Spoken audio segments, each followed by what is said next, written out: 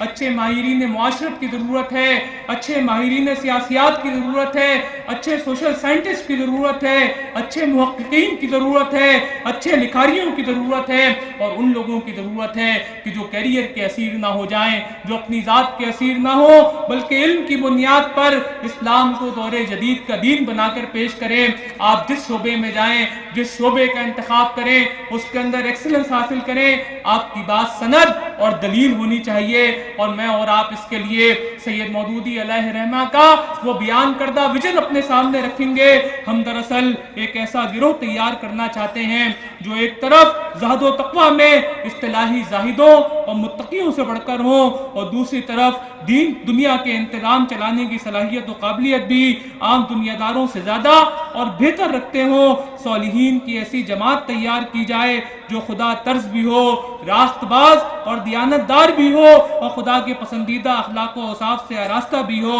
اور اس کے ساتھ دنیا کے معاملات کو عام دنیا داروں سے زیادہ اچھی طرح سمجھ بھی سکے۔ اس ویژن کے مطابق آج ضرورت ہے کہ اسلام کے اصولوں کے مطابق عہد جدید میں اسلام کے ہماگیر، ہما پہلو اور ہما جہت معاشی، معاشرتی، اخلاقی، روحانی اور سیاسی نظام کو پیش کیا جائے جو پوری انسانیت کی فلاح کا ضامن ہو۔ میرے دوستوں، یہ دو بنیادی کرنے کے کام ہر رکن جمعیت کی حیثیت سے بھی، اسلامی تحریک کے کارکن کی حیثیت سے بھی میری اور آپ کی ذمہ داری ہے۔ ایک تو ہم تقویٰ میں آگے ہوں، دوسرا علمی تیاری کی بنیاد پر اس تحریک کے ساتھ، اس کی فکری بنیادوں کے ساتھ اپنی اٹیچمنٹ کو مضبوط کریں، اور اس کے ساتھ کچھ ایسی چیزیں ہیں کہ جو اسلامی جمعیت طلبہ کی شورا کے ایجنڈے میں رہی، جو اسلامی جمعیت طلبہ کے ارکان کا احساس رہا۔ اس کے اندر پہلی چیز جامعات میں کام ہے۔ ہم جامعات میں کام کا تذکرہ کرتے ہیں تو اس کو دو حصوں میں تقسیم کرتے ہیں، ایک پرائیویٹ جامعات میں کام ہے، دوسرا پبلک جامعات میں کام ہے۔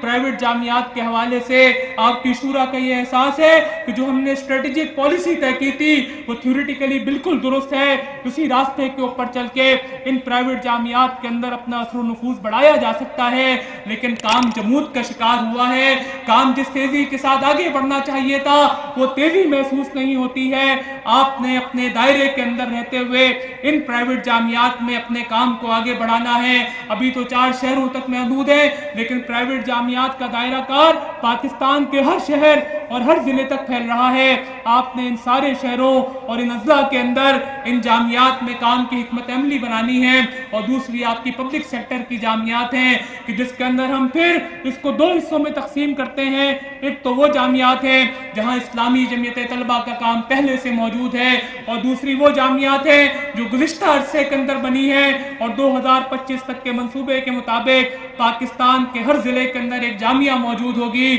آپ نے اس کی منصوبہ بندی کرنی ہے۔ جن جامعات کے اندر ہمارا کام موجود ہے وہاں اپنے تاثر کو بہتر کرنا ہے، وہاں اپنے کام کی رفتار کار کو بڑھانا ہے، وہاں عام طالب علم کو اسلامی جمعیت طلبہ کے ساتھ جوڑنا ہے، وہاں تطہیر افکار اور تعمیر کردار کے مرحلے پہ پہنچنا ہے۔ اور وہ جامعات کہ جہاں اسلامی جمعیت طلبہ کا نظم نہیں ہے، جہاں اسلامی جمعیت طلبہ کا کام نہیں ہے، ان جامعات کے لیے منصوبہ تیار کریں، اپنے صوبوں کی سطح پر، اپنے ڈویژنز کی سطح پر، اپنے مقامات کی سطح پر 3 سالہ